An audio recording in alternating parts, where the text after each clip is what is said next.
En mobilisant déjà les habitants des quartiers, en agissant local et si possible dans la rue. En fait, on a remarqué qu'il y a une grande volonté de la part des gens, des habitants, des citadins, de végétaliser déjà la ville, quoi, et parfois même avec du comestible.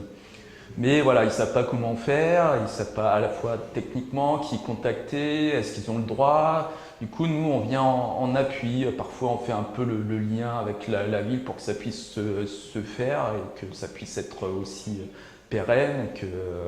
Et voilà, du coup, on vient en appui pour les aider à formaliser leur volonté et organiser aussi des chantiers participatifs et après d'assurer le suivi par des formations, des ateliers.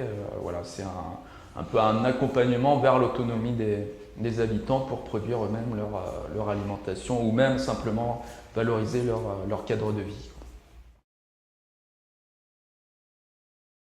Donc, pour pouvoir mener toutes ces initiatives et pour que surtout qu'elles soient partagées par le plus grand nombre de citoyens, je pense qu'il y a besoin de plateformes de mise en relation des citoyens. Donc, c'est une plateforme où, voilà, où ils pourront retrouver à la fois des ressources, à la fois d'autres gens avec qui ils pourront s'engager pour développer leur projet.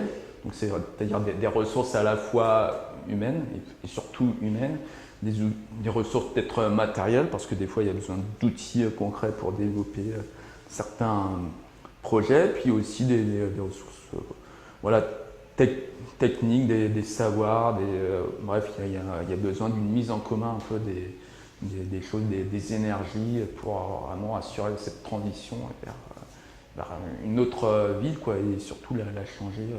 Enfin, que cette transition soit aussi le plus courte possible pour changer vraiment ce système.